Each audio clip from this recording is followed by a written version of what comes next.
Support for this podcast comes from TextKernel, where the future of recruitment meets the power of AI, helping you connect people and jobs better. Are you ready to take your talent acquisition game to the next level? Look no further than TextKernel, the global leader in AI technology that helps staffing, commercial and government organisations make sense of data and find the right talent effortlessly. If you're looking to connect the right people with the right jobs, TextKernel's AI-powered software makes sourcing and matching easier than ever before. For over 22 years, TextKernel has been helping professionals like you streamline and optimize sourcing, recruitment, and talent management processes. With their suite of solutions, you can easily collect and analyze workforce data, manage your talent pipeline, enhance candidate engagement, and automate time-consuming tasks. From simplifying CV parsing and enriching data, to intelligent job matching and labour market insights, they've got you covered. The best part? TextKernel seamlessly integrates with popular CRM and ATS platforms, such as Salesforce, Bullhorn, SAP SuccessFactors, Oracle, Talentsoft, Cornerstone, and more, saving you time and resources so you can focus on what matters most. Join the ranks of top corporate HR and staffing teams who trust TextKernel, including companies like Manpower, Netflix, and Kelly. Their AI-powered technology has proven its worth in the industry. Ready to unlock recruitment success? Visit textkernel.com. That's TextKernel.com. And discover how their solutions can revolutionize the way you can connect people and jobs better and faster and with more confidence.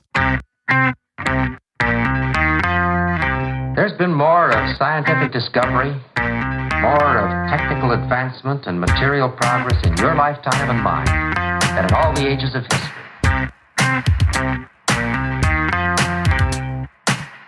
Hi there, this is Matt Alder. Welcome to episode 529 of the Recruiting Future podcast. The tech sector has been going through an unprecedented period of layoffs in the last few months. However, the digital skill shortages in the wider market are as challenging as ever and are likely to continue for years to come. So, what strategies are employers putting in place to ensure they have the skills they need for their businesses in the future? My guest this week is Lex Pedersen, VP of EMEA at O'Reilly Media. O'Reilly has been helping businesses develop digital skills for over 40 years, and Lex has insights and advice for employers looking to gain a competitive advantage through skills acquisition and development. Hi Lex, and welcome to the podcast. Hi Matt, nice to meet you. Thank you for having me today. An absolute pleasure to have you on the show. Please could you introduce yourself and tell us what you do? Sure. So my name is Lex Pedersen and I work at O'Reilly as the VP for the EMEA region. And I've been at O'Reilly for 9 years now. And in my role, I work really closely with customers that are investing for their learning needs, making sure that they're getting value from the investment to support the goals that they have around skills and learning and knowledge within the workplace. There may be some people listening who are not sure what O'Reilly does. Can you tell us a little bit about the organisation? Oh, yeah, sure. So we were founded by Tim O'Reilly. He's still very much part of the organisation, able to spot emerging technology trends. And O'Reilly has a learning platform, and you go on there to access the very latest and best content for any skills that you might need, particularly in the digital world of today. And I guess some of our unique aspects is there's lots of different learning formats of how you might want to access knowledge, books, videos, live courses, but also the idea of, I think traditionally people still very much enjoy structured learning, which we provide, a course going from beginning to end, but also just the ability to dip in and out and get quick answers to questions and practice in an informal moment in need. So yes, that's O'Reilly for those that perhaps haven't come across it, but we've been around for about 40 years. So some people in the tech space perhaps will know us from our books with the animals on the front. Absolutely, yes. Very familiar, I think, to anyone who's been working in that sector. And I suppose that leads nicely to my first question. The last sort of few months in the tech sector, we've seen kind of massive upheavals, lots of very well-known tech companies laying people off at a scale that's never happened before. But at the same time, it still seems that lots of tech companies are hiring and still having problems getting the talent they need. So give us your view on what's going on in the market at the moment. Yeah, I mean, it's fascinating, isn't it? It's very complex, I think. A couple of thoughts, really. I think, first of all, there's a lot of structural change happening. We had the pandemic that led to digital projects happening very quickly overnight, and huge amounts of upskilling and hiring took place. So there's perhaps a little bit now that we're coming out of the pandemic and the world is changing. Not all of those people that got employed are needed. But there's also a lot of change, isn't there, around the economy? And we've now, with the war, we're a year into the war with Ukraine and Russia. So I think as organisations try and provide a conservative view, perhaps on their direction for the year and meeting their goals, they've perhaps had to restructure or make some layoffs, unfortunately. So I think there's a number of things going on. It's very hard to pinpoint one individual aspect. And I think what we're seeing is just a response to the huge amounts of structural change that are happening in the market, particularly in the tech sector, where we did have rapid growth, going digital so quickly overnight. And then now it's sort of perhaps slowing down a little bit in some areas, I would say, not all. I mean, some organizations are still very much full speed ahead. So yeah, it's a little bit hard to pinpoint any one item, I think, isn't it? Yeah, no, it is a very complex situation. I suppose thinking more, sort of switching to sort of a bit more long-term thinking about what's going on. For the last few decades, we've been in a position where don't have enough people with the right digital skills to fill jobs that are available for companies to build out their digital infrastructure, to go through digital transformation. It's something that we've just kind of got used to. I mean, how important are digital skills moving forward in the sort of the new version of the world we're looking at? And are they still likely to remain in short supply? Yeah, well, I feel very passionate about this topic, obviously working in the sector for adult education. But it does really begin with the schools as well, I think. So in answer to your question, yes, I think digital skills is hugely important right now and in the future that we're seeing with the technology and digitization that's going on. But I think if we take a step back, when young ones are coming out of school, I'm not sure they really have the digital skills ready for the workplace and the roles that we have available for them. So it would be great to see perhaps a bit more happening at the ground roots, at the early stages, to really get some of the young population a bit more tech ready for roles, and perhaps closer alignment between educational establishments and corporate and the corporate working world, so that when people come into the workplace, they can be digital and ready to get going on what's needed. And then I think, for companies themselves, it's hard to generalize, obviously, whether it's a small, medium or large organization, there are different requirements around what's needed in the digital skill set. But we are seeing, even though we've got layoffs, there's still such a lack of the talent in the areas that need to be recruited, particularly around hot items like cloud and cybersecurity, AI, which is obviously very hot right now with ChatGPT as it is. So yeah, I think, there's some real core technology, digital skill sets that are required. And it's absolutely essential that organizations can really look at that within all aspects of the business, whether it's new hires coming in, the young grads or apprenticeships, but those that perhaps been working there a long time will also be needing to upskill and shift a gear perhaps into some new skill sets, because what we're seeing is only going to come more so rather than disappear. I think the digital world and technologies as we see it today is just continuing and rapidly moving apace as I see it anyway, and I think we need to be really ready for that and help companies do the best by getting people ready with the skills that they need. And also, I presume that because the skills and because the skills needed are changing so quickly, that must represent a big problem for employers as well. Yeah, exactly. And, I think organizations really need to embrace that. It begins with what do they need to do with their strategic goals? How do they innovate? How do they stay ahead and maintain their competitive angle in what they're doing? And based on what those goals are, that sort of transcends into those projects and it's the people and technology that are going to make that happen. So, do they have the right technology in place, or do they need to implement it? And then, how are they going to do that? And it's people that are really at the heart of that. Do they have the skill sets needed to be able to move things forward? And so that goes through every level. But certainly, organisations really need to be looking at what they're doing. What are they doing to invest in their people and invest in the future and ensure that it's the digital skills of today, but what about tomorrow and the following year? And making sure that the investment pays off. It really pays dividends, but it's important to acknowledge that and have those conversations internally. And digging a bit deeper into that, kind of break down what that looks like. What are the strategies that employers need to adopt to make sure they have the right digital skills in their business, I suppose, both now and in the future? Yeah, it's interesting because obviously, with working with many organizations of different sizes, I think something that you see really clearly that has success is a top-down view. It's important to have sponsorship at the executive level.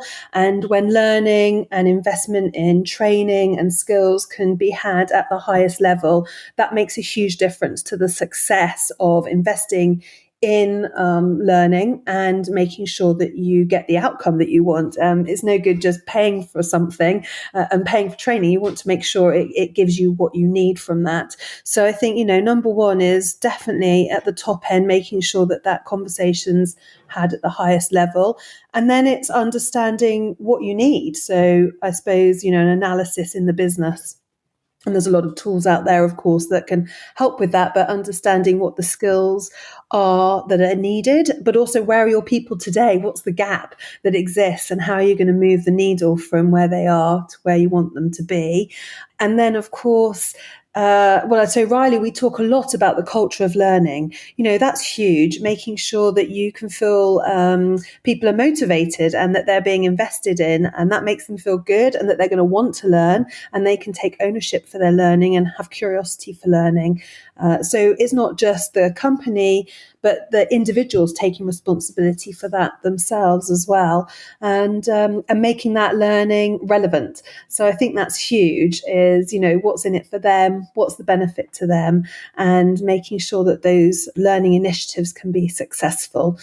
The other aspect, I suppose, just to finish off on that point, is people do learn in different ways, and it's really easy to make assumptions that everyone might want the same approach. But some people want to learn off a mobile, some people want an audio book or audio experience, others might want a live experience, others just need like a coding lab to get practicing. And I think, having flexibility of learning is huge in the workplace when we think about digital skills, getting that to be successful. It's thinking about, flexibility of learning, meeting learners where they are, what's going to work for them to make sure that they can feel passionate and successful about gaining that new information.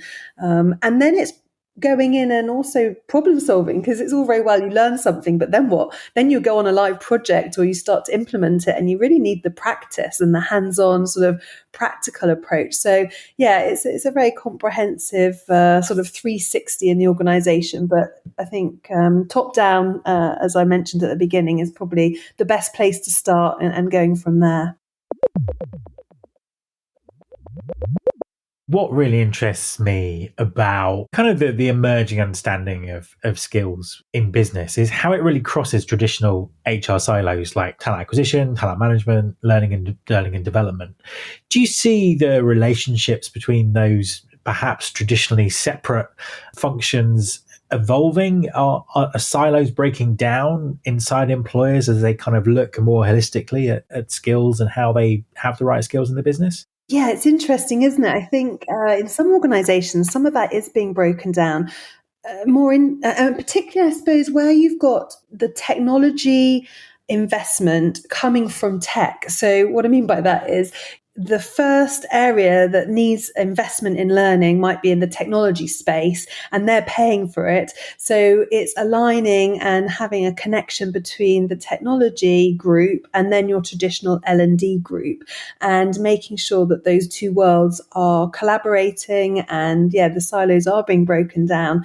Because we often see at O'Reilly, an investment typically will come within the technology group to start with, and it's successful, and they build a best practice, and it might grow across the organization as other departments also want to embrace digital skills. So I find it very interesting that sort of traditional approach of L&D and learning used to be sort of its own entity, but I think with some of these skills now, starting in tech, but being recognized as everybody needing them. Knowledge workers in general need to embrace new digital skills. Those barriers are being broken down. But it's different from one organization to the next, of course. And I think if they can, I suppose the lesson to be learned is good collaboration between the different teams and departments and what's needed. But certainly, I think with tech being at the forefront now of running some of those critical innovation projects that are going on, we see a much closer alignment towards L&D. And then obviously with talent acquisition, it's interesting because one option is obviously to hire in, but also I think, we're recognizing that you don't have that ability. There's not enough talent out there. People are struggling to hire the right talent. So it's about upskilling internally and talent acquisition within the business. And so how do we make that happen? And that's again about collaboration within departments to make sure people know their skill sets and are available then to move on to different projects when they become available. And is that something you're seeing happening more and more? Because it's something that lots of companies have been talking about for quite a few years, but sometimes the practicalities of it seem quite different. Do you think that's changing and people are putting kind of more importance on upskilling and reskilling and understanding what talent's already in the business? Yeah, I definitely think there's a lot of really good work going on around that. We're helping loads of organizations around that sort of talent mobility where you've got non-technical employees on a journey, and they'll access, O'Reilly content to become a software developer, a front end engineer, and taking people from A to B, and it might be in a non-technical role, which I think is wonderful. Another one would be accountants have huge ability to move into the data science world, data engineering. They've got the maths, they've got the statistics, and it's moving them into where those jobs are in today's world, and so much of that can be around the data science space. So we definitely see that. We see a lot of companies looking at moving talent internally by getting them with the new skills, getting them on a path from A to B so that they can be ready for the new roles within the organization. I think that's definitely coming. Yeah, we're seeing a lot more of that for sure, and supporting people on that journey. The challenge, of course, is, it's everyone's learning ecosystem's different. So, one person's background is different to the next. And I think that's where you need to have that personalized approach, that not everybody will be on that same learning journey. They might need a personalized version for them, because what one person's background will be different to the next, and yet you all need to get to becoming, software engineer, for example. So I think it's exciting. It's great to see that ability for organizations internally to invest in their people in that way, and move on to some different projects. And also it's great for talent retention, get people interested in something slightly different to what they've been doing. You mentioned ChatGPT earlier in the conversation. What do you think the implications are with the kind of the rapid development in generative AI? How's that going to sort of affect the world of skills?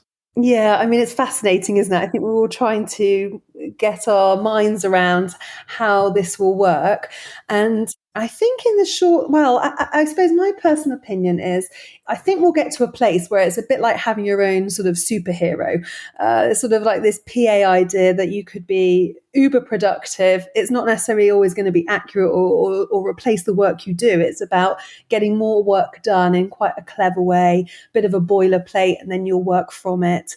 But I think, it's fascinating. I mean, in the short term, I think it's just going to explode, isn't it? I mean, Bill Gates, I think, is well documented in his view that it's really quite significant. This is a huge, huge innovation that will change the way we do things, just like the computer did and the mobile phone did. And I was talking to my kids and I was saying, do you know what I find is the easiest way to explain it to them is in the old days, I watched TV, there was 4 channels, there was, adverts. And when you change the channel, you get off your sofa and you press the button and the whole nation tunes in at 8 o'clock for the same program. And then you all make a cup of tea in the adverts. And I look at it now and, we do more TV. It hasn't changed really. It's just the fact that it's easier because we don't get off the sofa. There's no adverts. You watch when you want it. And streaming has sort of changed that. And I think for the kids right now, they're using, the internet and maybe a Google search, for example, but they probably won't need to. They'll probably just have this little superhero PA that's going to do lots of things. But yeah, I kind of find it really fascinating, like so many. And we'll see. We're not sure where that's going to go in the long run. But I think in the short term, there's a lot to be embraced around the productivity that it can bring. Yes, I had a similar conversation with my son the other day, and he wouldn't believe me. Yeah. It seems so far fetched that that's how things used to work, or didn't work at the time. I know. Sorry, but on that, I think what's so funny is it takes me back to Christmas Day when everyone tunes into the James Bond film, in the afternoon, and the whole country's watching the same thing. Whereas now we do a very personalised TV experience. And I think that's my analogy with the Chat GPT is it will just really bring a lot of personalisation to the way we individually work with technology. Yeah, and hopefully put it to the good, right? Things like health and the environment and these areas that we can really look to improve. So final question for you, and a future focused one. How will the most successful companies of the next 10 years think about talent? Yeah, it's a tricky question, isn't it? Because so much is changing right now. We're all very much concerned, good, bad, and different angles on AI. So I think when we look at the future, and particularly successful companies, and 10 years from now, wow, it's hard to say. But I think we are in a period of uncertainty, and certainly, talent will probably look different. I think some of those boundaries. The way we see skills and job roles, they'll change, and the boundaries to entering those roles will change.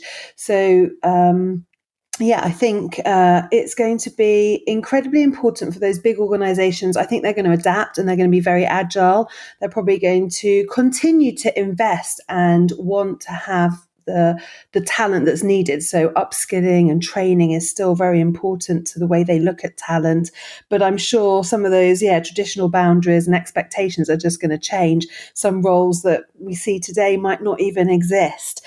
And it's interesting because actually I was reading about PwC have done some research in this area, and they've sort of categorized talent and the workforce into 4 different areas based on colors, red, blue, green, and yellow, I think it is.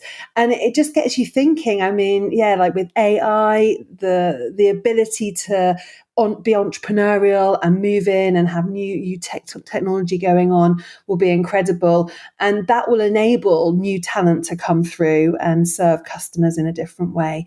So, hard to say. I think those big organizations and the way they look at talent, it will be different. I think they'll continue to probably invest in learning, invest in talent, but it will look very different as to what those job roles and job skills are that are required from where we are today. But certainly a lot of change going on right now. And we'll wait and see, I guess, what that looks like in the future. Lex, thank you very much for talking to me. Yeah, thank you, Matt. Very nice to speak to you today. Thanks for having me. My thanks to Lex. You can subscribe to this podcast in Apple Podcasts, on Spotify, or via your podcasting app of choice. Please also follow the show on Instagram. You can find us by searching for Recruiting Future. You can search all the past episodes at recruitingfuture.com. On that site, you can also subscribe to our monthly newsletter, Recruiting Future Feast, and get the inside track about everything that's coming up on the show. Thanks very much for listening. I'll be back next time, and I hope you'll join me.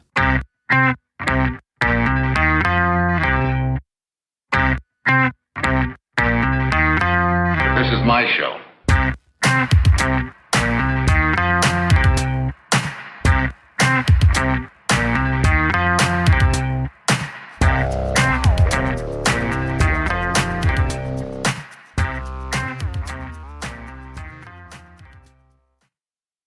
Welcome to Don't Retire, Graduate, the podcast that asks you what you want to be when you grow up so you can graduate into retirement with a purpose and a passion, whether you're 25, 85, or any age in between. Gain actionable financial and mindset tips from your favorite authors, podcasters, and influencers to help you reach that exciting next chapter. Listen now and start building your path to financial freedom and reframing what retirement can mean to you. This is your host, Eric Brotman, reminding you, don't retire, graduate.